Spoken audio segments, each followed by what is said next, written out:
Bienvenido al canal de Historias de Guerra. Compartiremos historias y cartas de personas que participaron en la Segunda Guerra Mundial. No olvides darle a me gusta y suscribirte al canal. Disfruta del programa.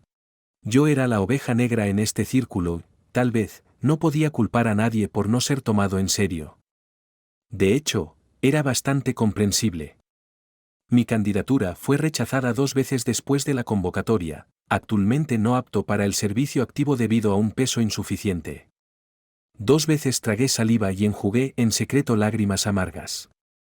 Dios mío, allí, en el frente, nadie te pregunta cuál es tu peso. Nuestros ejércitos ya han cruzado Polonia en una marcha victoriosa sin precedentes. Hace solo unos días, Francia empezó a sentir los golpes paralizantes de nuestras armas. Mi padre estaba allí. Al comienzo de la guerra, volvió a ponerse el uniforme militar. Esto significaba que mi madre tendría ahora muy poco que hacer en casa cuando se le permitiera regresar a nuestro hogar en la frontera. Y yo tuve que celebrar mi 18 cumpleaños en Posen por primera vez sola. Solo entonces me di cuenta de lo mucho que les debía a mis padres, que me habían dado una juventud feliz. ¿Cuándo podré volver a casa, sentarme al piano o coger un violonchelo o un violín? Hace solo unos meses quería dedicarme al estudio de la música. Luego cambié de idea y me interesé por la ingeniería mecánica. Por la misma razón, me alisté voluntario en el ejército, especializándome en cañones autopropulsados antitanque. Pero en la primavera de 1940 no necesitaban voluntarios. Me destinaron como soldado de infantería. Pero eso tampoco estaba mal. Lo más importante era que me habían aceptado. Después de un tiempo, nuestro compartimento se quedó en silencio. Sin duda, todos tenían algo en que pensar, los pensamientos se agolpaban en sus cabezas. Las largas horas de nuestro viaje sin duda daban la oportunidad más favorable para ello. Cuando aterrizamos en Posen, con las piernas agarrotadas y la espalda dolorida, nos alegramos de no haber tenido tiempo para la introspección. Nos recibió un grupo del 104 Batallón de Infantería de Reserva. Nos ordenaron mantener el paso y nos condujeron a la guarnición. Los barracones para los soldados rasos no brillaban por su lujo. La habitación del barracón no era lo suficientemente grande, y además de mí había allí otros 40 hombres. No había tiempo para pensar en el alto deber del defensor de la patria, empezó la lucha con los veteranos por la supervivencia. Nos miraban como a molestos forasteros. Mi situación era casi desesperada, un joven sin pelo. Como solo una barba tupida era signo inequívoco de hombría, tuve que mantenerme a la defensiva desde el principio. La envidia de los demás por el hecho de que solo me afeitara una vez a la semana no hacía más que empeorar las cosas. Nuestro entrenamiento era muy adecuado para ponerme de los nervios. A menudo pensaba en mi Universidad Ludwig Maximilian cuando la papilla y el simulacro llegaban a un punto crítico, o cuando nos revolcábamos en el barro del campo de entrenamiento durante un ejercicio de campo. Más tarde supe para qué servía ese entrenamiento. Tuve que utilizar repetidamente las habilidades que había adquirido en Posen para salir de situaciones peligrosas. Sin embargo, solo pasaban unas horas y todo el sufrimiento se olvidaba. El odio que habíamos sentido hacia el servicio, hacia nuestros superiores, hacia nuestra propia estupidez durante el entrenamiento, desapareció pronto. Y lo más importante, todos estábamos convencidos de que todo lo que hacíamos tenía un propósito. Cualquier nación puede considerarse afortunada de contar con una generación joven que da lo mejor de sí misma a su país y lucha tan desinteresadamente como lo hicieron los alemanes en ambas guerras. Nadie tiene derecho a reprocharnos nada ya después de la guerra, aunque hayamos abusado de los ideales con los que rebosábamos. Esperemos que la generación actual se ahorre la decepción que nosotros estábamos destinados a experimentar. Mejor aún, que llegue un momento en que ningún país necesite soldados porque reinaría la paz eterna. Mi sueño en Posen era completar mi formación inicial de soldado de infantería y seguir siendo fragante como una rosa. Este sueño se convirtió en una decepción debido principalmente a las marchas a pie. Comenzaban con 15 kilómetros y aumentaban 5 kilómetros cada semana, hasta llegar a 50. Era una norma no escrita que a todos los reclutas con formación superior se les diera a llevar una ametralladora. Al parecer, Querían ponerme a prueba a mí, el más pequeño de la unidad, y ver cuál era el límite de mi fuerza de voluntad y si podía resistir con éxito el desafío. Como era de esperar, cuando un día regresé a la guarnición, tenía un esguince y una ampolla supurante del tamaño de un huevo pequeño. No estaba en condiciones de seguir exhibiendo mi valor como soldado de infantería en Posen. Pero pronto nos trasladaron a Darmstadt. La proximidad a casa hizo que de repente la vida en los barracones fuera menos estresante, y la perspectiva de ser licenciado al final de la semana la alegró aún más. Creo que actué con bastante arrogancia cuando un día el comandante de la compañía empezó a seleccionar a 12 voluntarios para el cuerpo de tanques. Se suponía que solo aceptarían mecánicos de automóviles, pero con una sonrisa amistosa me permitieron unirme a la docena de voluntarios. Probablemente el viejo se alegró de librarse de aquel peso inferior al normal. Sin embargo, no tomé la decisión conscientemente. Mi padre me permitía alistarme en cualquier rama del ejército, incluso en la aviación, pero prohibía terminantemente las tropas de tanques. En su mente, probablemente ya me veía ardiendo en un tanque y sufriendo una terrible agonía. Y, a pesar de todo, me puse el uniforme negro de tanquista. Sin embargo, nunca me arrepentí de este paso, y si tuviera que volver a ser soldado, el cuerpo de tanques sería mi única opción, sobre la que no tenía la menor duda. Volví a ser recluta cuando fui al 7º batallón de tanques en Feigen. Mi comandante de tanque era el suboficial August Dillie, un hombre enorme y un buen soldado. Yo era el cargador. Todos estábamos abrumados de orgullo cuando recibimos nuestro tanque checoslovaco 38T. Nos sentíamos casi invencibles con el cañón de 37 milímetros y las 2 ametralladoras de fabricación checoslovaca. Admirábamos el blindaje, sin darnos cuenta todavía de que solo era una defensa moral para nosotros. En caso de necesidad, solo podía protegernos de las balas de las armas ligeras. Aprendimos los fundamentos del combate de tanques en el campo de tiro de Putlos, en Holstein, donde acudimos a los disparos reales. En octubre de 1940 se formó en Feigen el 21º Regimiento de Tanques. Poco antes del comienzo de la campaña rusa, se unió a la 20ª División Blindada, durante los ejercicios en el campo de tiro de Ohrdruf. Nuestro entrenamiento consistía en ejercicios conjuntos con unidades de infantería. Cuando en junio de 1941 se nos concedió una asignación básica en forma de reserva inviolable, nos dimos cuenta, algo tenía que pasar. Hubo varias especulaciones sobre a dónde nos iban a trasladar, hasta que nos movimos en dirección a Prusia Oriental. Aunque los campesinos de Prusia Oriental nos susurraban una cosa u otra, seguíamos creyendo que nos enviaban a la frontera para mantener la seguridad. Esta creencia era una ilusión formada durante nuestro entrenamiento en Putlos, donde nos entrenamos con tanques moviéndose bajo el agua, por lo que nos inclinamos a pensar que nuestro enemigo sería Inglaterra. Ahora estábamos en Prusia Oriental y ya no nos atormentaba la incertidumbre. Avanzamos hasta la frontera el 21 de junio. Tras recibir una directiva sobre la situación, por fin supimos cuál era nuestro papel. Todo el mundo mostraba una calma glacial, aunque interiormente todos estábamos extremadamente excitados. La tensión se hacía insoportable. Nuestros corazones estaban a punto de salirse del pecho cuando oímos a los escuadrones de bombarderos Stuke y bombarderos en picado zumbando sobre nuestra división al este. Estábamos situados al borde del bosque, al sur de Calvaria. Nuestro comandante había instalado un receptor de radio normal en su tanque. Por él oímos el anuncio oficial del comienzo de la campaña rusa 5 minutos antes de la hora C. Salvo algunos oficiales y suboficiales, ninguno de nosotros había entrado aún en combate. Hasta ahora solo habíamos oído disparos reales en el campo de tiro. Creíamos en los viejos soldados que tenían cruces de hierro e insignias de combate, y permanecían completamente imperturbables. A todos los demás les fallaban el estómago y la vejiga. Esperábamos que los rusos abrieran fuego en cualquier momento. Pero todo seguía en calma. Para nuestro alivio, recibimos órdenes de atacar. Atravesamos los puestos fronterizos al suroeste de Calvaria. Cuando, tras una marcha de 120 kilómetros por carretera, llegamos a Olita al anochecer, ya nos sentíamos como veteranos. Y aún experimentamos alegría cuando por fin nos detuvimos, pues nuestros sentidos se habían agudizado al máximo durante la marcha. Teníamos las armas preparadas, cada uno estaba en su puesto. Como yo era el cargador, tenía la posición más desventajosa. No solo no podía ver nada, sino que ni siquiera podía asomar la nariz al aire fresco. El calor en nuestro coche se hizo casi insoportable.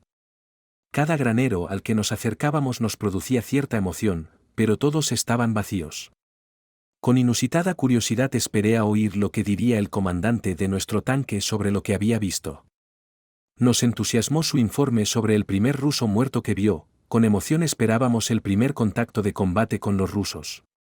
Pero no ocurrió nada de eso. Como nuestro batallón no era el batallón de cabeza, solo podíamos prever ese contacto si se detenía la vanguardia. Alcanzamos sin incidentes el primer objetivo de nuestro movimiento aquel día, el aeródromo de Olite. Felices, nos despojamos de nuestros polvorientos uniformes y nos alegramos cuando por fin encontramos agua para lavarnos adecuadamente. No está nada mal luchar aquí, dijo nuestro comandante de tanque, el suboficial Dillie, con una risita, después de haber sacado una vez más la cabeza de la bañera de agua. Aquel lavado parecía no tener fin. El año anterior había estado en Francia. Pensar en ello me daba confianza, pues era la primera vez que entraba en combate, entusiasmado pero también con cierto temor. Literalmente teníamos que sacar nuestras armas del barro. En caso de combate real, no podríamos dispararlas. Limpiamos todo hasta dejarlo reluciente y nos anticipamos a la cena. Esos pilotos hicieron un buen trabajo aquí, dijo nuestro operador de radio, que estaba limpiando su arma. Miró hacia el linde del bosque, donde los aviones rusos fueron sorprendidos en tierra durante las primeras incursiones de la Luftwaffe. Nos despojamos de nuestros uniformes y nos sentimos como si hubiéramos vuelto a nacer. Involuntariamente me acordé de las fotos de las cajetillas de cigarrillos que habíamos coleccionado apasionadamente a lo largo de los años, y de una en particular, Vivac en territorio enemigo. De repente se oyó un estruendo sobre nuestras cabezas. «¡Maldita sea!», maldijo nuestro comandante. Estaba tumbado a mi lado en el barro. Pero no era el fuego enemigo lo que le enfurecía, sino mi torpeza, estaba tumbado sobre migas de pan de sus raciones militares. Fue un bautismo de fuego poco romántico. Los rusos seguían en la espesura del bosque que rodeaba el aeródromo. Reunieron a sus unidades dispersas tras la conmoción inicial del día y abrieron fuego contra nosotros. Antes de que nos diéramos cuenta de lo que estaba pasando, ya estábamos de vuelta en nuestros tanques. Y entonces entramos en nuestra primera batalla nocturna como si hubiéramos estado haciéndolo año tras año. Me sorprendió la calma que se apoderó de todos nosotros en cuanto nos dimos cuenta de la seriedad de lo que estábamos haciendo. Nos sentíamos casi como soldados curtidos cuando al día siguiente acudimos a ayudar en la batalla de tanques de Olita. Prestamos apoyo en el cruce del río Niemen. En cierto modo nos alegró darnos cuenta de que nuestros tanques no eran iguales a los rusos, a pesar de nuestras pequeñas pérdidas. La ofensiva continuó sin interferencias. Después de dominar la carretera de Pilsudski continuó en dirección a Vilna, Vilnius. Tras la toma de Vilna el 24 de junio, sentimos orgullo y tal vez cierta confianza en nosotros mismos. Nos considerábamos partícipes de importantes acontecimientos. Casi no nos dimos cuenta de lo agotados que estábamos por la extenuante marcha. Pero solo cuando nos detuvimos, nos quedamos dormidos de inmediato y nos dormimos como muertos. No pensábamos mucho en lo que estaba ocurriendo. ¿Podríamos haber detenido el avance? Pocos, tal vez, prestaron atención al hecho de que avanzábamos por el mismo camino que una vez recorrió el gran emperador francés Napoleón. El mismo día y a la misma hora, 129 años atrás, había dado exactamente la misma orden de atacar a otros soldados acostumbrados a la victoria. ¿Era casual esta extraña coincidencia? ¿O quería Hitler demostrar que no cometería los mismos errores que el Gran Corso? En cualquier caso, los soldados creíamos en sus capacidades y en la suerte. Y menos mal que no podíamos ver el futuro. En cambio, solo teníamos la voluntad de precipitarnos y terminar la guerra lo antes posible. La población lituana nos acogió con entusiasmo en todas partes. Nos veían como libertadores. Nos sorprendió ver que, antes de nuestra llegada, las tiendas judías habían sido destruidas y vandalizadas por todas partes. Pensábamos que esto solo era posible durante la noche de los cristales en Alemania. Nos enfureció y condenamos la furia de la turba. Pero no tuvimos tiempo de reflexionar mucho. La ofensiva continuó ininterrumpidamente. Hasta principios de julio, nos dedicábamos al reconocimiento y avanzábamos rápidamente hacia el río Duna, Dvina, Daugava.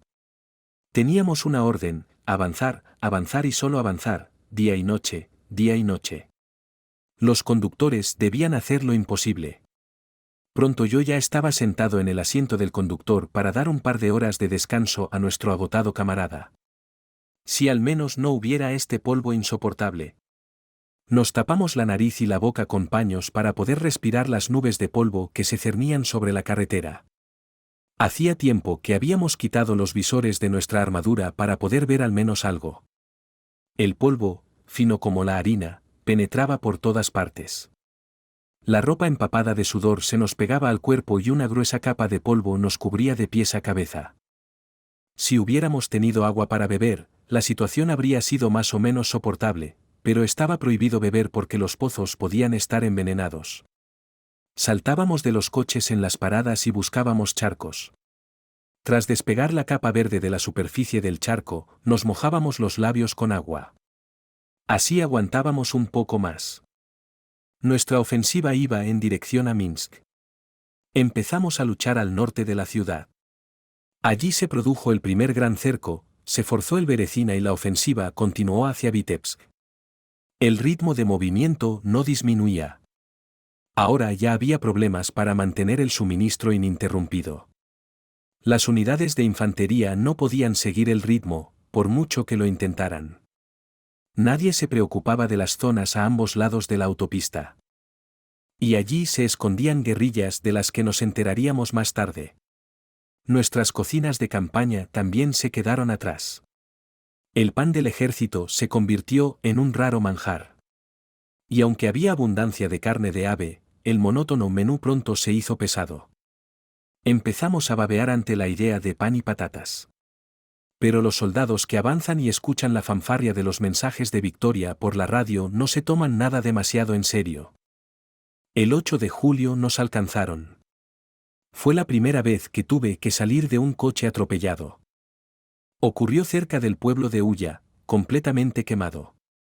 Nuestras unidades de ingenieros habían construido un puente de pontones junto al puente volado sobre el Dvina.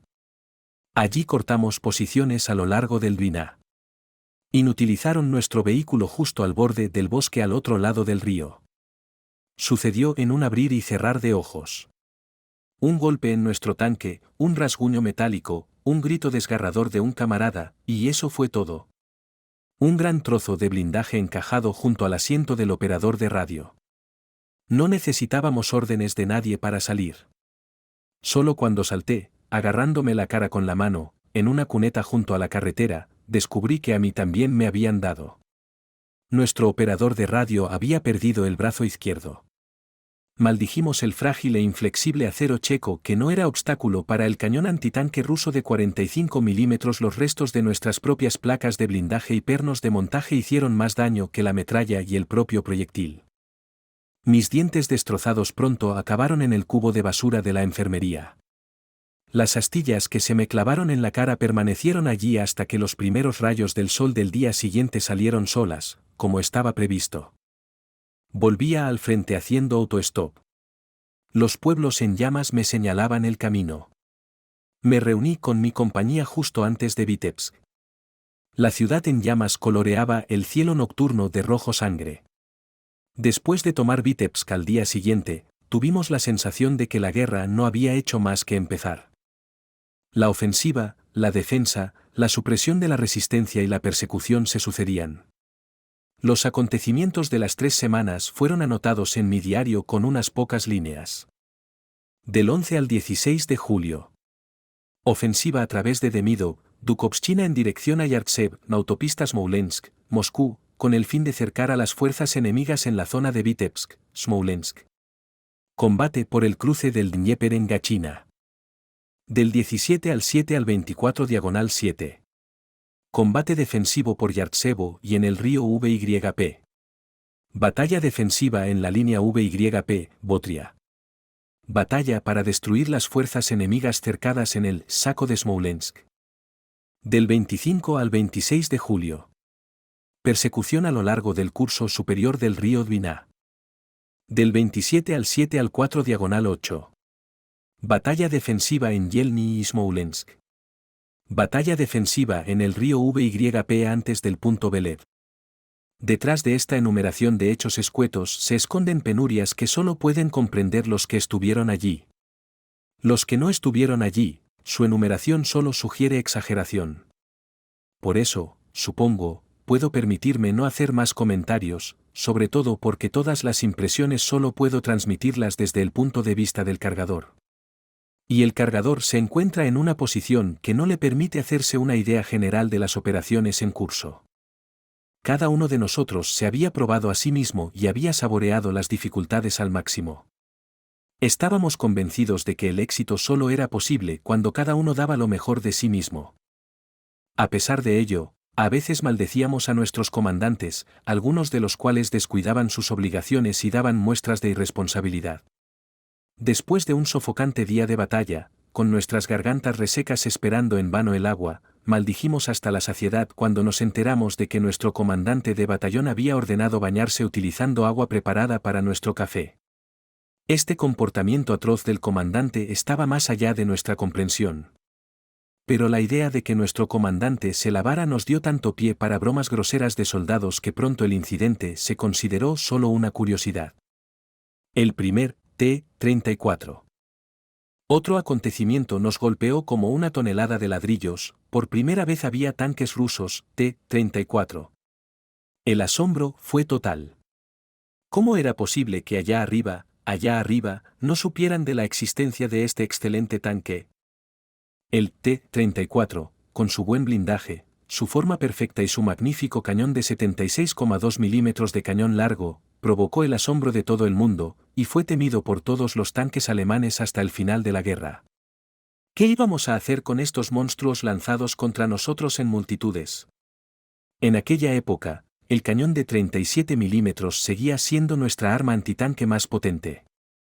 Si teníamos suerte, podíamos alcanzar la torreta del T-34 y bloquearla. Si teníamos aún más suerte, el tanque no podría ser efectivo en combate después de eso. Desde luego, no era una situación muy alentadora. La única salida la dejaba el cañón antiaéreo de 88 milímetros. Con su ayuda era posible actuar eficazmente incluso contra este nuevo tanque ruso. Por lo tanto, empezamos a tratar con el mayor respeto a los artilleros antiaéreos, que antes solo habían recibido de nosotros sonrisas condescendientes. Los yanquis, como si adivinaran nuestra situación, por primera vez lanzaron un ataque en nuestro sector con su ¡Hurra! Al principio pensamos que nuestra infantería atacaba con gritos de ¡Viva!, por su cuenta. Sin embargo, pronto supimos que era todo lo contrario. Como se pensaba que Moscú estaba casi en nuestras manos, teníamos la sospecha de que ya no podíamos contar con un final rápido de esta campaña. Así que tuve sentimientos encontrados cuando, el 4 de agosto de 1941, recibí la orden de partir hacia Erlangen, al 25º Batallón de Tanques de Reserva. 3 días antes, el galón de suboficial había aparecido en las charreteras de mi uniforme. En Erlangen aprobamos el examen para obtener el permiso de conducir camiones y tanques. Inmediatamente después llegamos a Wunsdorf, cerca de Berlín, para hacer el curso de aspirante a oficial. El 2 de febrero de 1942 me informaron de que no cumplía los requisitos de este curso de formación. Al igual que Tert Meyer y Klaus Waldenmeyer de nuestro pelotón, por supuesto no me tomé todo esto en serio. Además, había una pregunta que de ninguna manera se me permitía hacer. Pensé que tenía la oportunidad de confiar mis dudas a la pizarra. Pero a mis superiores no les hacía ninguna gracia preguntar, ¿son humanos los oficiales de reserva? Así que seguíamos siendo suboficiales y aspirantes a oficiales cuando terminamos el curso. De hecho, no nos disgustó demasiado. Al fin y al cabo, los tenientes recién acuñados tenían que servir en unidades de reserva, mientras que a nosotros nos enviaban inmediatamente a nuestro antiguo regimiento. Nos soltaron con palabras de ánimo. Nuestro oficial al mando, al que todos idolatrábamos porque era toda una personalidad y trataba sus obligaciones con toda su alma, dijo al despedirse que estaba seguro, pronto alcanzaríamos nuestra meta en el frente. Allí podremos demostrar mucho más fácilmente que somos dignos de convertirnos en oficiales. Aún hoy me acuerdo de él. En mi mente felicité a la Bandeswehr por su buena suerte cuando supe que el Aberst Philipp se había convertido en comandante del regimiento de instrucción en Andernach. Otra vez en la misma vieja compañía. Encontramos al 21 regimiento en posiciones de invierno en Zatsk. Se había adelgazado terriblemente, solo una compañía seguía contando con tanques. Todos los demás vehículos habían quedado fuera de combate durante la vergonzosa retirada del invierno de 1941/42. Te estábamos esperando, me dieron la bienvenida nuestros camaradas. Bueno, demuéstranos lo que te han enseñado. Hicieron una mueca de conspiración, y sentimos que algo se estaba planeando. Nos encomendaron la tarea de cambiar el equipo de limpieza de nieve. Consistía en limpiar el camino en la plataforma delante de los tanques durante las operaciones de combate para que no se quedaran atascados. En la nieve, con el uniforme negro, delante de los tanques, vaya trabajo. En contra de lo esperado, todo salió a pedir de boca. Además, por supuesto, estábamos en mejor posición que nuestros compañeros, que tenían que actuar como soldados de infantería con sus uniformes de tanque. Con envidia mirábamos lo bien equipados que estaban los ívanos en comparación con nosotros. Experimentamos una verdadera felicidad cuando por fin nos llegaron varios tanques de reabastecimiento desde lo más profundo de las líneas. La 10ª compañía fue completamente reequipada y pude llevar a mi pelotón. Desde marzo hasta finales de junio de 1942 estuvimos enfrascados en combates defensivos con los rusos alrededor de las posiciones que habíamos ocupado desde el invierno cerca de Zatsk y al este de Vyazma. Después nos trasladaron a la zona de Sichevka, donde participamos en combates defensivos al este de Beleye. Durante esta batalla fui ascendido, y pocos días después ocurrió algo que casi me hizo perder mis nuevas charreteras. Mi pelotón se situó a lo largo de una pista forestal. Hermoso lugar, comentó acertadamente mi conductor. No se nos veía ni por delante ni por detrás, árboles y arbustos por todas partes. Al otro lado de la pista empezaba la tierra de nadie. A nuestro lado, algo apartado, había un cañón antitanque. Junto a nosotros había soldados de infantería. Estábamos en nuestros refugios, muy por detrás de la línea del frente. Una mañana me llamó un comandante emocionado. Carius, mira esto, como en las películas. Imagínatelo. Una división de campo de la Luftwaffe acaba de pasar por delante de nosotros camino del frente. Me dejó sin aliento, como en un cuento de hadas. Desde las bolsas de lona hasta las armas, todo era nuevo. Vimos armas que solo conocíamos por rumores, ametralladoras MG-42, un cañón largo antitanque de 75 milímetros y otras cosas asombrosas. Queríamos creer que por fin íbamos a poder reequipar completamente también nuestras unidades. Todo lo que iba al frente garantizaba un invierno tranquilo en este sector. Nuestro comandante de compañía estaba naturalmente ansioso por ver de cerca todo este esplendor, y nos trasladamos a la línea del frente para reconocer la situación. Reinaba una atmósfera de calma confiada. Parecía como si estuviéramos en las inmediaciones de un ejercicio. Los suboficiales llevaban elegantes gorras de visera, los soldados se movían con pereza y aburrimiento en sus posiciones. No había absolutamente ningún signo de batalla. Por esta razón, habían cubierto sus ametralladoras MG-42 para evitar que les entrara suciedad. Era sencillamente imposible persuadir a sus compañeros de armas para que nos demostraran al menos una vez este milagro hasta ahora desconocido. ¿Y qué pasará si los yanquis deciden atacar aquí? Antes de que las armas estuvieran listas para la batalla, los rusos tomarían las posiciones. Nuestros temores no tardaron en confirmarse. Un ensordecedor estruendo procedente del noreste nos despertó una mañana. Nos esforzamos por oír durante unos minutos, después de los cuales nada pudo retenernos en nuestros refugios subterráneos. Fuera, una ventisca de nieve espinosa nos cortaba la respiración y nos dejaba sin aliento. Para los rusos, era el tiempo perfecto para un ataque. Sin esperar a que sonara la alarma, despertamos a la compañía. Nuestras sospechas se confirmaron. Pronto llegó el informe de que los rusos se habían abierto paso. Encontramos al comandante de la división de campo de la Luftwaffe en el puesto de mando en un estado de desesperación total. No sabía dónde estaban sus unidades. Los tanques rusos habían aplastado todo a su alrededor antes de que los cañones antitanque pudieran disparar un solo tiro. Los yanquis capturaron los últimos equipos y la división se dispersó en todas direcciones. Afortunadamente, el enemigo, tras una rápida victoria inicial, se detuvo inmediatamente. Temía caer en una emboscada. Con un poco de esfuerzo nuestro regimiento fue capaz de eliminar el avance. Era una auténtica casa de locos. Cuando una unidad de infantería se acercó al pueblo, fue saludada por hombres con uniformes de la Luftwaffe. De repente abrieron fuego aniquilador. Eran rusos, con ropa de invierno de trofeo. Después se nos ordenó disparar a cualquier militar con uniforme de la Luftwaffe, ya que solo podía tratarse de rusos disfrazados. Desgraciadamente, varios de nuestros dispersos grupos de asalto fueron víctimas de esta orden.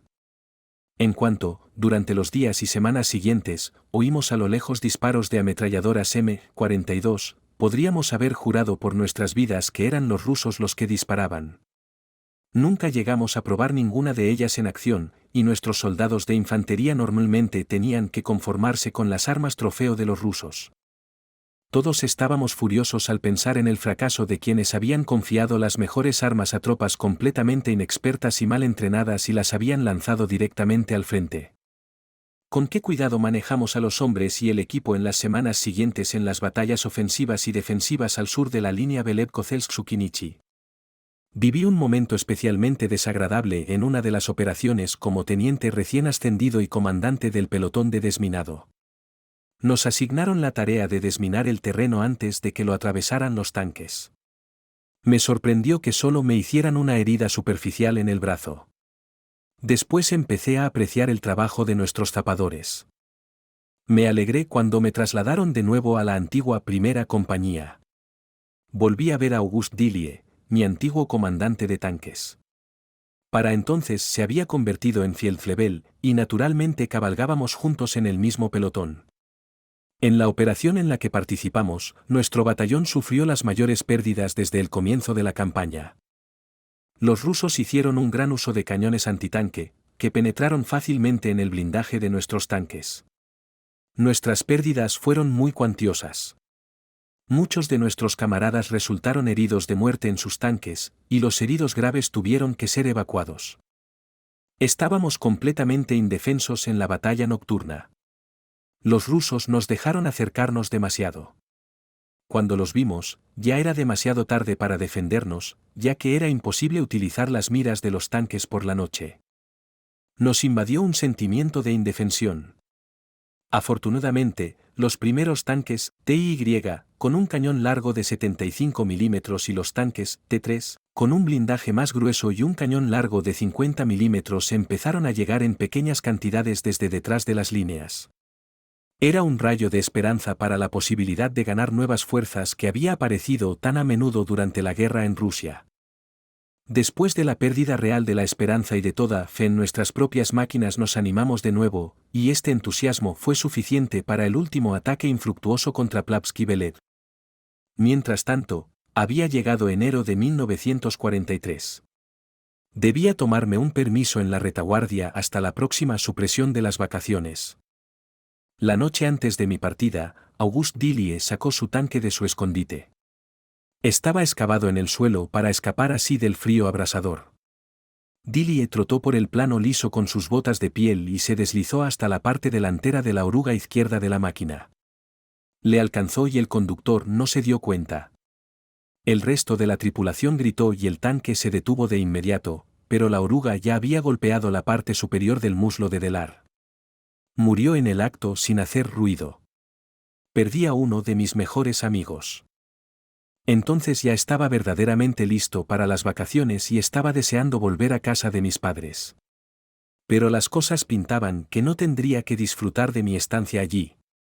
Pronto llegó un telegrama anunciando mi traslado al 50º Batallón de Instrucción. Decepcionado, me pregunté por qué no podía volver a mi antigua compañía.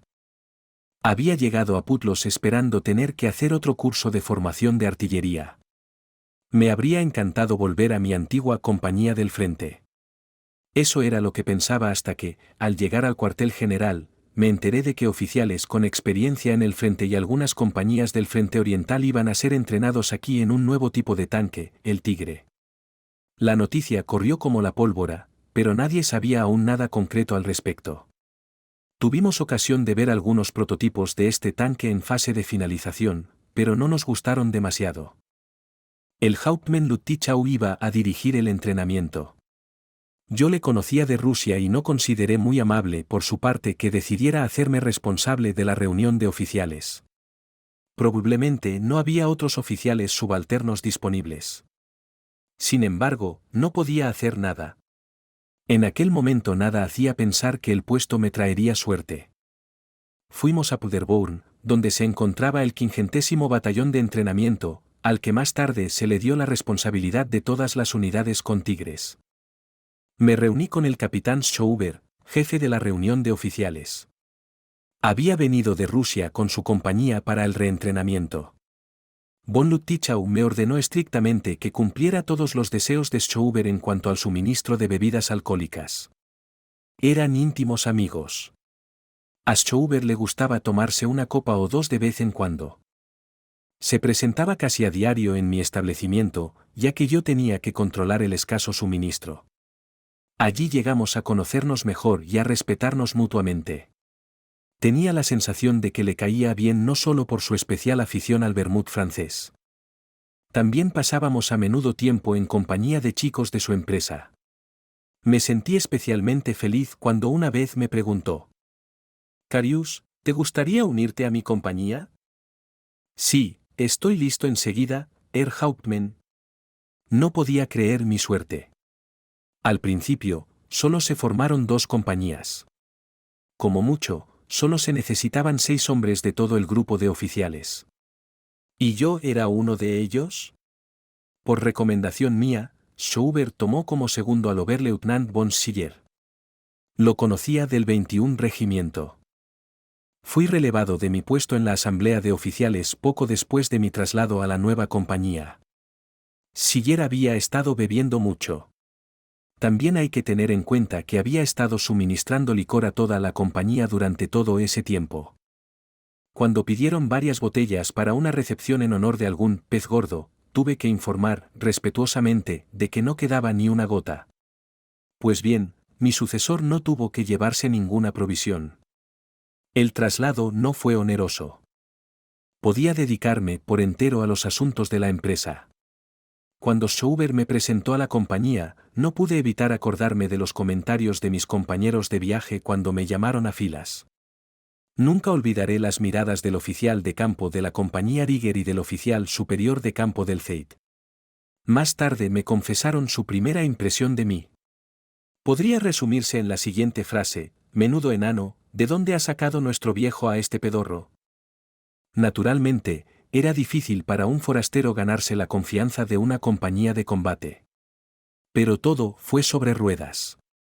Incluso antes de nuestra partida hacia Francia, donde íbamos a recibir a nuestros tigres, me hice muy amigo de estos tipos. Parecía como si siempre hubiera estado con ellos. Desgraciadamente, el Hauptmann Schauber fue llamado a tomar el mando del batallón. Su discurso de despedida resonó en mis oídos durante mucho tiempo y me animó. Pidió a los soldados que depositaran en mí la misma confianza que habían depositado en él. Me entregué en cuerpo y alma a mis obligaciones. Tras varios meses de entrenamiento, hicimos grandes progresos, superando a las demás compañías del batallón.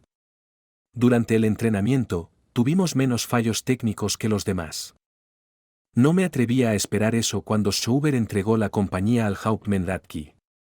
El Hauptmann Juemi comandaba la 3ª compañía. La primera compañía había estado adquiriendo experiencia como unidad experimental en el sector norte del Frente Oriental desde el otoño de 1942. Una vez formada y dotada de personal, debíamos seguirla hasta la zona de Leningrado. En Bretaña.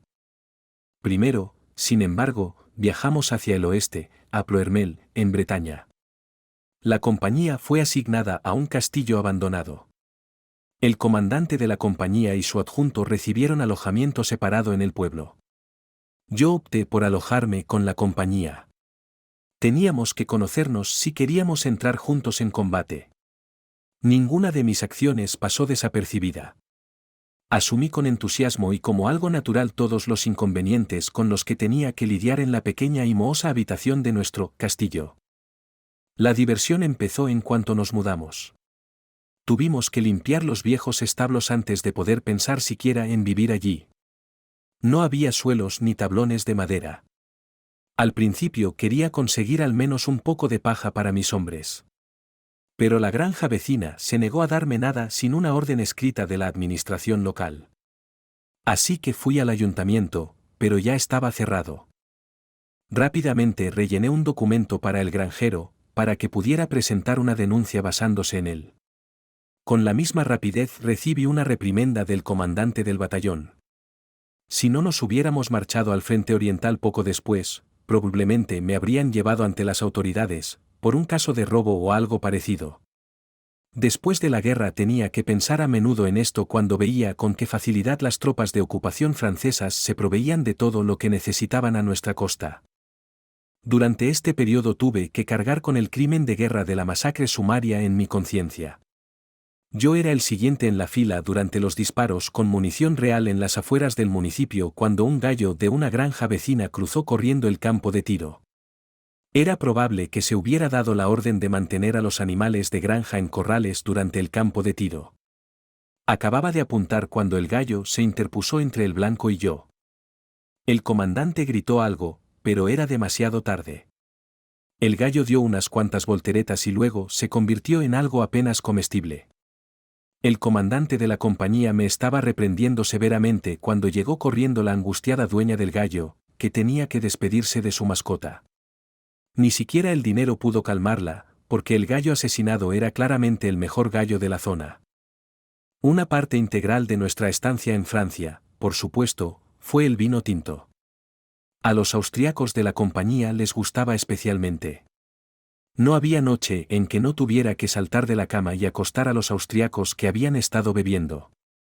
Por lo general, el oficial de guardia del barracón no podía apagar las luces, ya que más de la mitad de la compañía estaba formada por suboficiales, que hacían de conductores, artilleros y comandantes de tanques. Casi siempre tenía que apagar las luces yo mismo. Pero normalmente esto no ocurría hasta que me había bebido el vaso de vino que me ofrecían y había escuchado una canción vienesa. No nos tomábamos demasiado en serio la obligada papilla y la formación, solo hacíamos mímicas de movimiento cuando aparecían los superiores, para no destacar demasiado. Me alegré de poder disfrutar de unos días despreocupados antes de que me enviaran al frente. Pronto se formaron equipos para transportar desde Alemania y trasladar a los Tigres. Uno de estos equipos me fue confiado, por lo que tuve que quedarme en París. La ciudad y sus gentes me interesaron mucho, aunque era difícil mantener una conversación con ellos. Me admiraba el comportamiento de los franceses. Dios sabe que habían perdido la guerra, pero no dijeron ni una palabra de reproche a sus soldados. También se abstuvieron de criticarnos en modo alguno. Ensuciar el propio nombre parece ser característico solo de los alemanes. Nuestras tropas en París se comportaron como si la guerra ya hubiera terminado y se hubiera ganado. Este comportamiento me asombraba. Nunca olvidé que en pocas semanas volveríamos a estar enzarzados con los rusos. Naturalmente, durante el viaje de regreso nuestros pensamientos estaban ocupados con el nuevo tanque. ¿Cómo se comportaría el Tigre? Por fuera era bonito y agradable a la vista. Era grueso, casi todas las superficies planas son horizontales, y solo el frontón delantero está soldado casi verticalmente. El grueso blindaje compensaba la falta de formas redondeadas. Irónicamente, justo antes de la guerra, suministramos a los rusos una enorme prensa hidráulica con la que pudieron fabricar sus T-34 con superficies tan elegantemente redondeadas. Nuestros especialistas en armamento no las consideraron valiosas. En su opinión, nunca sería necesario un blindaje tan grueso. Como resultado, tuvimos que conformarnos con superficies planas. Aunque nuestro Tigre no era una belleza, su margen de seguridad nos animaba. Realmente se conducía como un coche. Literalmente con 2 dedos podíamos conducir el Behemoth de 60 toneladas y 700 caballos de potencia, yendo a 45 km por hora en carretera y a 20 km por hora en terreno accidentado. Sin embargo, teniendo en cuenta el equipamiento adicional, solo podíamos ir a una velocidad de 20 a 25 km por hora en carretera, respectivamente, a una velocidad aún menor en todoterreno. Aparentemente, la mayor responsabilidad de la preparación de la máquina recaía en el mecánico conductor. Debe conducir el vehículo trabajando con la cabeza, no con los cuartos traseros. Si actúa con decisión, su Tigre nunca le fallará en un momento difícil. Solo un conductor de tanque es realmente bueno y puede permitirse Tigre, y, además, debe sentir sutilmente la naturaleza del terreno. Tendrá que moverse correctamente por terrenos abruptos. Deberá mantener siempre el tanque orientado hacia el lado menos vulnerable del enemigo, sin depender de que el comandante del tanque le indique cada maniobra. Solo entonces el comandante del tanque podrá concentrarse totalmente en el enemigo, y el comandante del pelotón o de la compañía estará en el curso de la batalla para dirigir el vehículo a donde tiene que ir, sin distraerse constantemente por la naturaleza del terreno. El conductor del tanque también necesita fuerza de voluntad. Después de todo, es el único miembro de la tripulación que puede ver mucho, pero que tiene que permanecer pasivo cuando el tanque está bajo fuego y el resto de la tripulación se enfrenta al enemigo. En tales casos, ayuda mediante la observación y debe confiar totalmente en sus compañeros de la torreta. Teniendo en cuenta las cualidades antes mencionadas del conductor mecanizado, queda claro por qué los comandantes de tanque suelen ser comandantes de tanque y no artilleros. Tomemos como ejemplo a 2 comandantes, Kercher y Link. Ambos eran originalmente conductores mecanizados. También mi viejo fiel Karl Barech ocupó inmediatamente mi puesto como comandante de tanque tras ser herido en 1944. Permítame el lector que le transmita algunos datos interesantes para demostrar que gran parte de nuestro trabajo no termina al final de una operación de combate. Para todos nosotros, especialmente para el conductor, en realidad no ha hecho más que empezar, porque al día siguiente tenemos que ir de uniforme. Los depósitos de combustible tienen una capacidad de 530 litros. Es decir, 27 bidones de 20 litros. Con esta cantidad podíamos recorrer exactamente 80 kilómetros por terreno accidentado. El mantenimiento de las baterías era importante, sobre todo en invierno. Había que recargarlas constantemente arrancando el motor, si no habíamos viajado mucho antes. De lo contrario, el motor de arranque ya no podía arrancar el motor. Si eso ocurría, 2 miembros de la tripulación se bajaban y arrancaban el motor con un motor de arranque por inercia como el que se utilizaba en los aviones antiguos, pero situado en la parte trasera. No hace falta demasiada imaginación para darse cuenta de que no hay situación más extrema que esta, en plena batalla y a la vista del enemigo. A pesar de nuestros esfuerzos, a veces ocurría que las baterías se encontraban desguarnecidas. En el frente pronto se nos ocurrió una manera ingeniosa de evitar salir. Llamamos a un tanque vecino. Este giraba su cañón hacia atrás, se arrastraba lentamente por detrás del tanque delantero, daba un codazo al tanque atascado, por lo general, su motor se ponía en marcha tras unos metros de avance. El equipo de radio, la iluminación interior y exterior, el ventilador y la bajada eléctrica del cañón dependían de las baterías, por lo que es comprensible lo importante que era su estado. Un radiador de agua de 120 litros y 4 ventiladores se encargaban de la refrigeración del motor. Las rejillas del sistema de refrigeración situadas en la popa, absolutamente necesarias para la evacuación del aire caliente, provocaban a menudo la inutilización del tanque tras ser alcanzado por proyectiles o metralla que, de otro modo, no le habrían dañado.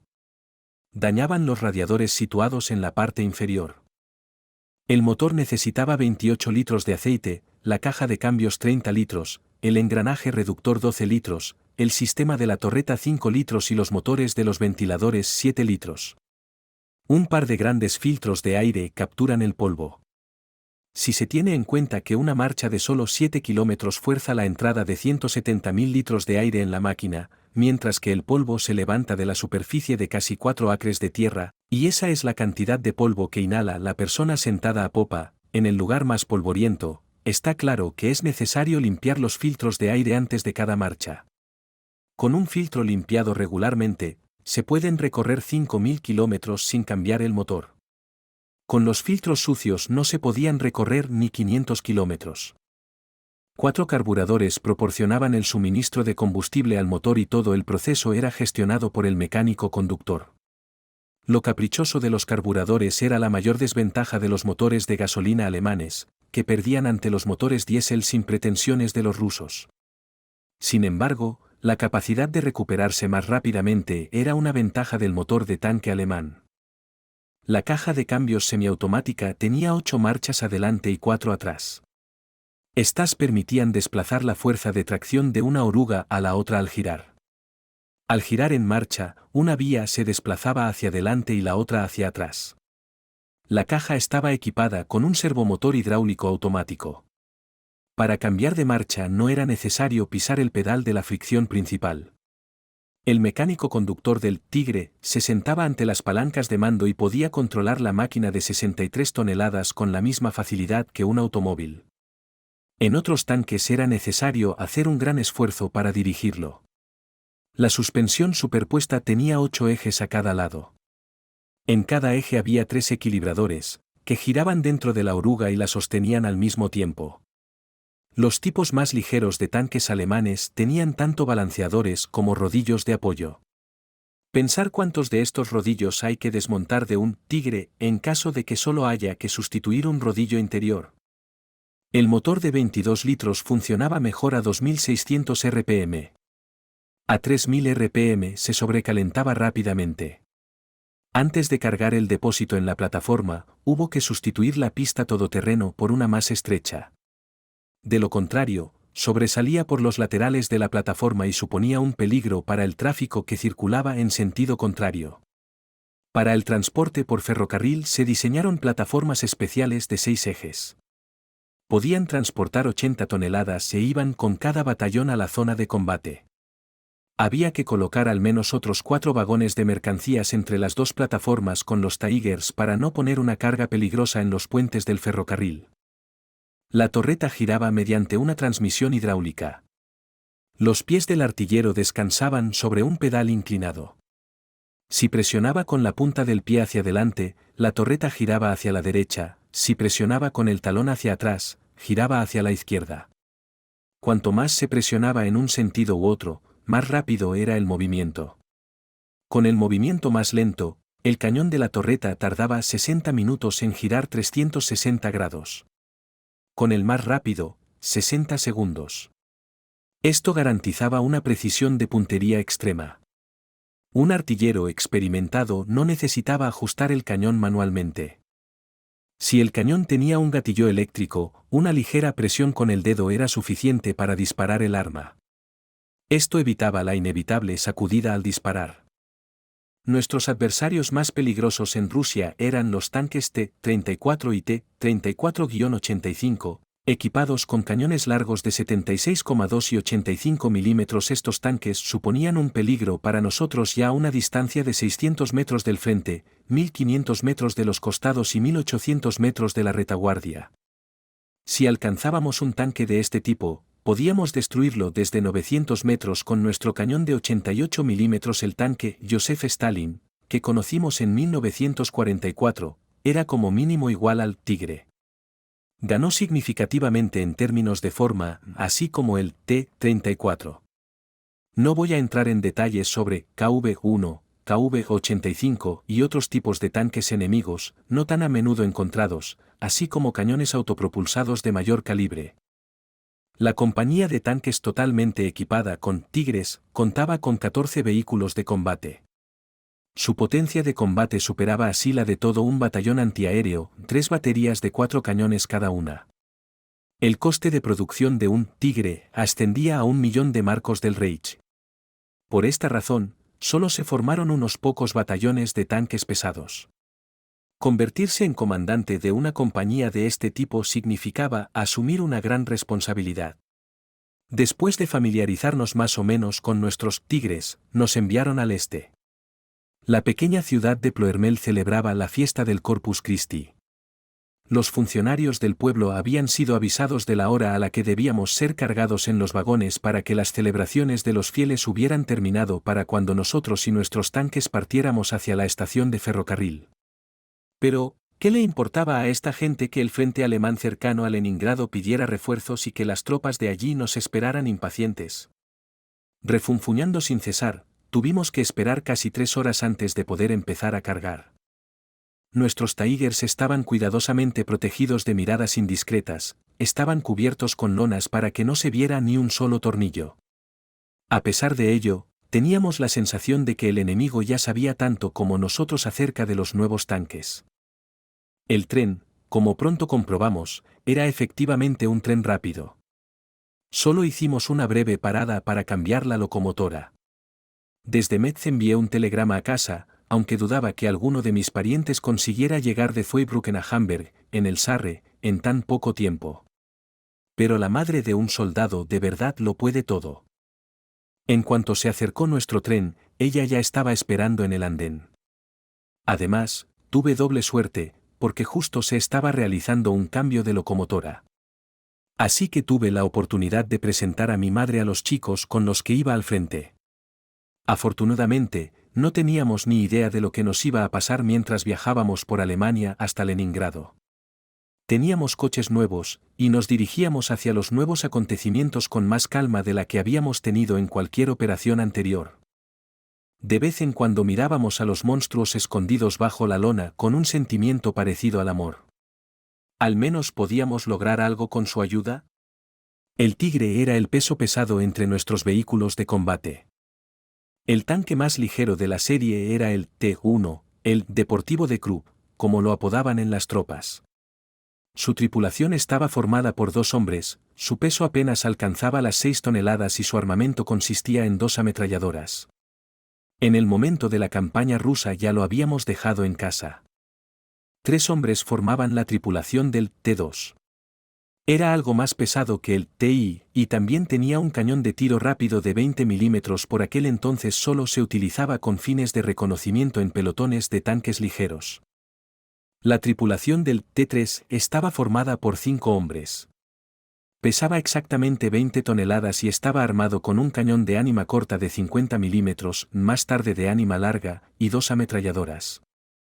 El tanque checo 38T era aproximadamente igual que el tanque T-3. Pero además de que el tanque checo tenía un acero de peor calidad, perdía también en el hecho de que su tripulación estaba formada por solo 4 personas. El comandante del tanque tenía que observar y disparar al mismo tiempo. El tanque T-4 se encontraba en la compañía de tanques pesados de cada batallón. También transportaba 5 tanques cisterna. Su peso oscilaba entre 22 y 28 toneladas. Hasta finales de 1942, este vehículo de combate estaba equipado con un cañón corto de 75 milímetros. Más tarde se le añadió un cañón largo del mismo calibre. El tanque TV era conocido como Panzer. Era un nuevo desarrollo, hecho con la experiencia de la guerra en mente. Lo manejaban 5 hombres, pesaba 42 toneladas y estaba armado con un cañón ultralargo de 75 milímetros, 2 ametralladoras y tenía un mecanismo de giro de la torreta como el Tigre. Éramos 5 y en nuestro Tigre. El cañón de 88 milímetros, las 2 ametralladoras, la transmisión semiautomática y el motor de 700 caballos completaban el impresionante aspecto de la máquina de 60 toneladas. El cañón de 88 milímetros era el mismo que había demostrado su eficacia en las unidades antiaéreas. También se utilizó como base, pero con un cañón aún más largo en los nuevos cañones antitanque. Pronto íbamos a someter al tanque a una dura prueba. Nuestro destino final se encontraba cerca de Gachina. Allí experimentamos nuestro primer fracaso. No había rampa inclinada, y uno de los Tigres volcó, cayendo de lado. Un comienzo alentador. Los informes al final de las operaciones de combate de la primera compañía tampoco eran demasiado alentadores. nuestros camaradas llevaban en la zona cercana a Leningrado desde el 4 de septiembre de 1942. En las primeras 4 semanas tuvieron que participar en la primera batalla defensiva al sur del lago Ladege. Luego se empantanaron en batallas de posición alrededor de Leningrado en la franja del 11º Cuerpo de Ejército. Del 12 de enero al 5 de mayo de 1943 participaron en la segunda batalla defensiva al sur del lago Ladege en el Saco Pogostinsky y al sur de Koulpin. En el curso de estas operaciones las bajas fueron inevitables. También quedó bastante claro que en el terreno pantanoso los tanques tendrían que ser abandonados a sus tripulaciones de vez en cuando. Aunque se dieron órdenes de que ningún Tigre cayera en manos rusas bajo ninguna circunstancia, a menudo había que abandonar un tanque incendiado y la tripulación tenía que destruir sus armas. Los tanques estrellados y los restos de los tanques dieron a los rusos suficiente información de que teníamos algo nuevo. En las operaciones que siguieron, encontramos rápidamente una excelente descripción del Tigre por parte de los rusos. Todos los rusos tenían esa descripción para conocer nuestros puntos vulnerables. Como nuestra propia dirección no había publicado un manual de instrucciones, utilizamos las publicaciones rusas para nuestro propio entrenamiento. De esta manera también nos familiarizamos con los puntos vulnerables de nuestro propio equipo. El debut de nuestro Tigre debía tener lugar el 22 de julio de 1943, con uso diario durante 8 semanas. Esta fue la tercera batalla por el Ladege. Por todos los medios a su alcance, los rusos intentaban por tercera vez restablecer la comunicación por tierra con Leningrado. Esto permitiría el uso del Belomor-Canal y del ferrocarril Volkhov-Leningrado. Cargamos en los trenes el 21 de julio. No conseguimos llegar a nuestro destino. Con gran dificultad solo llegamos a Snejirei, una pequeña estación de ferrocarril cerca del asentamiento de Emirá. Con gran dificultad descargamos nuestros Tigres de los andenes. La artillería rusa cambió el fuego en cuanto nos dejamos ver, y de nuevo tuvimos que descargarlos sin rampa inclinada. La tercera compañía se lanzó a la acción nada más salir de la plataforma. El Hauptmann Juemi, el comandante de la compañía y el teniente Grunewald murieron antes de que llegáramos con nuestro escalón. Los Aibens hicieron llover nubes de aviones de combate sobre nosotros, algo a lo que no estábamos acostumbrados. Dando vueltas e imitando a nuestros bombarderos en picados Tuque, lo destruyeron todo. Fragmentos separados de cuerpos desmembrados de personas y animales, equipos rotos yacían en la carretera.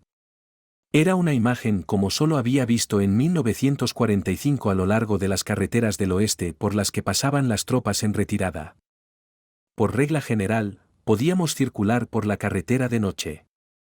Para las unidades que utilizaban tracción a caballo era casi imposible avanzar.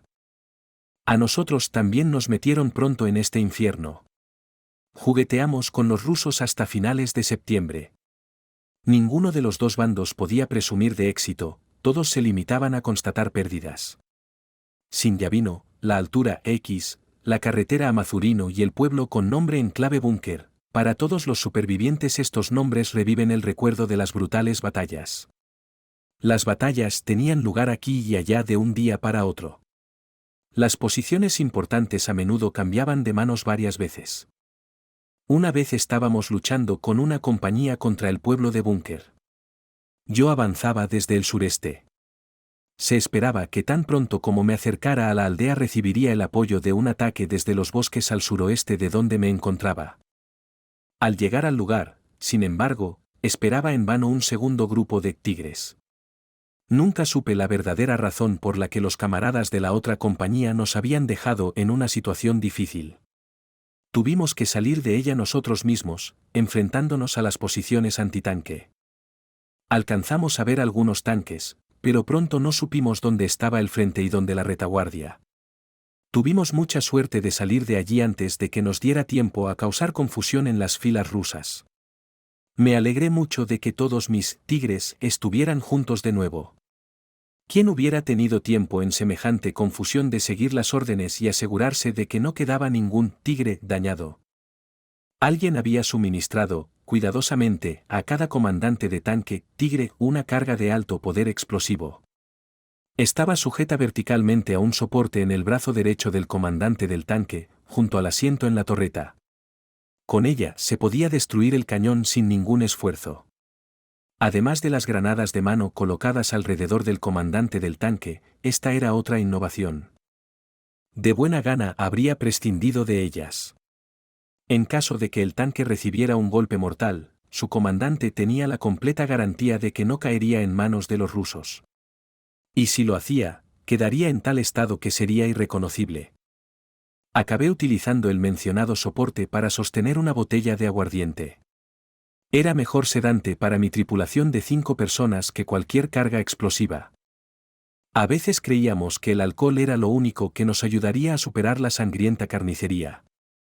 Nos decepcionó que los éxitos que esperábamos al conseguir nuevos vehículos nunca llegaran.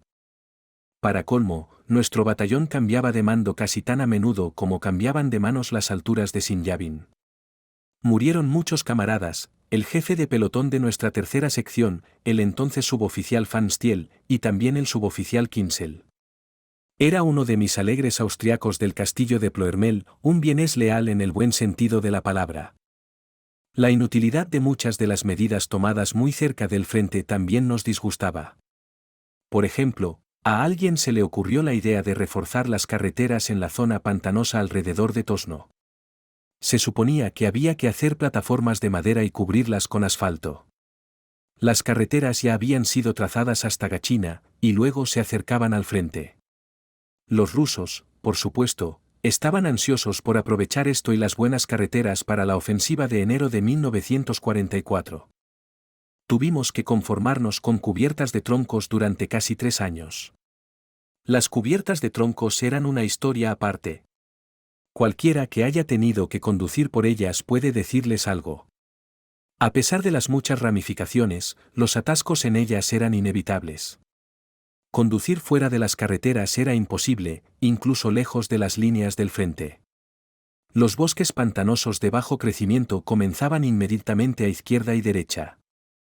En uno de los viajes a través de esta red de transporte, volví a mostrarme desde un lado antiestético. Volvía de una reunión, quería llegar al frente, y como siempre, tenía prisa. De repente alguien empezó a tocar el claxon detrás de mí como un loco. Tuve que apartarme a una de las vías laterales y dejarle pasar, porque tenía un coche claramente más potente y tenía aún más prisa que yo. Pero si nos desviábamos a una de esas pistas laterales, corríamos el riesgo casi seguro de salir despedidos de esta red de carreteras. El tráfico era incesante, y nadie se detendría para dejarnos volver a él. Así que seguí conduciendo hacia adelante, incluso cuando miraba hacia atrás para asegurarme de que había un coche con una bandera de personal detrás de mí. Finalmente, uno de los atascos habituales nos obligó a parar, y pronto recibí un codazo de peso. Era un Hauptmann del cuartel general de Lindemann, comandante del grupo de ejércitos norte. Inmediatamente me dio un cabezazo. Cuando le expliqué que mi presencia en el frente era tan importante como su inspección, y que probablemente ni siquiera podría viajar hasta aquí si no fuera por los soldados que mantenían el frente, exigió mi documentación. Usted se presentará ante el comandante del ejército y le dirá personalmente lo que es necesario y lo que no lo es. Me anunció en tono amenazador. Y al día siguiente supe lo que era necesario y lo que no. Lindemann me recibió amablemente. En las batallas del Muro de las Lamentaciones se encontró con mi padre. En lugar de una reprimenda, tuvimos una conversación divertida. «Qué suerte tiene este tipo», dijeron mis camaradas, cuando volví de esta cita con una sonrisa de satisfacción. Después de muchas semanas, los rusos fueron finalmente acallados en el sector al sur del lago Ladege. Se han vuelto a callar. Nos retiramos de la línea del frente y acampamos en Chernovo, cerca de Gachina. La mayoría de los vehículos estaban listos para ser enviados a los talleres de reparación, teníamos que eliminar las pequeñas averías habituales durante el periodo de rodaje. El comandante de nuestra compañía fue transferido, y el mando de la compañía pasó al antiguo adjunto, Oberleutnant von Schiller. Yo seguí siendo el único oficial de la compañía hasta el verano siguiente. Durante una pausa en los combates se me asignó la tarea de explorar las carreteras de las afueras de Leningrado, que conducían al norte desde Gachina hasta la carretera que bordeaba la costa, y las carreteras de conexión entre ellas. Mientras lo hacía, tenía que establecer contacto con la infantería del frente. Además, había que comprobar la resistencia de todos los puentes y tuberías de desagüe. Si era necesario, los ingenieros militares tenían que reforzarlos para que la luz correspondiera a las dimensiones del Tigre y el paso estuviera decorado con el signo de nuestra unidad táctica con la imagen de un mamut. Desgraciadamente, los rusos fueron los únicos que cosecharon los beneficios de nuestro trabajo allí cuando llegó la ofensiva en 1944. Durante estos viajes de reconocimiento tuve la oportunidad de familiarizarme con el frente de Leningrado. A pocos kilómetros por la carretera pudimos ver una grúa trabajando en el puerto. Esta grúa nos dio muchos problemas porque era un gran punto de observación para los rusos. No podía ser derribada por la artillería. Cuando estaba en el frente acercándome a la terminal del tranvía de Leningrado, eché un vistazo a la ciudad desde los trolebuses rotos y me pregunté, ¿por qué no tomamos la ciudad en 1941? En aquella época apenas habría habido resistencia seria. Nos enteramos por una doctora capturada de que la ciudad prácticamente se moría de hambre en el invierno de 1941/42. Los cadáveres se apilaban en las calles. Los cuerpos de los muertos estaban apilados unos encima de otros como pilas de leña. Dijo que ahora la vida en Leningrado casi ha vuelto a la normalidad. La población va a trabajar sin interferencias. Ya se sabe de antemano dónde y cuándo abrirán fuego los alemanes. Además, dijo, casi no nos quedaban municiones. Cuando más tarde supimos, por el testimonio de otro prisionero, que en 1941 no quedaban soldados en absoluto en Leningrado y que la ciudad estaba prácticamente abandonada por las tropas rusas en aquel momento, quedó claro hasta para el último conductor de la cantina de los soldados que este error nunca podría corregirse. A pesar de que la evolución en el frente iba en la misma dirección desde hacía casi 3 años, no se había hecho nada sustancial para contener la ofensiva rusa que con toda seguridad se avecinaba. Ellos, los líderes, prometieron a los comandantes de división que se enviarían excavadoras desde la retaguardia profunda en otoño de 1943. Se suponía que los utilizarían para cavar zanjas antitanque frente a secciones particularmente peligrosas de la línea del frente. Esto ocurrió cuando ya llevábamos 3 años allí. Cuando por fin llegaron estos bulldozers, el suelo se había helado tanto que no había nada que pensar en utilizarlos. Los rusos, por supuesto, hicieron el mejor uso de ellas la primavera siguiente. Con Leningrado como piedra angular del frente oriental, podíamos invernar en posiciones bien preparadas. Esto nos daría un punto de partida aceptable para una nueva ofensiva en la primavera de 1942.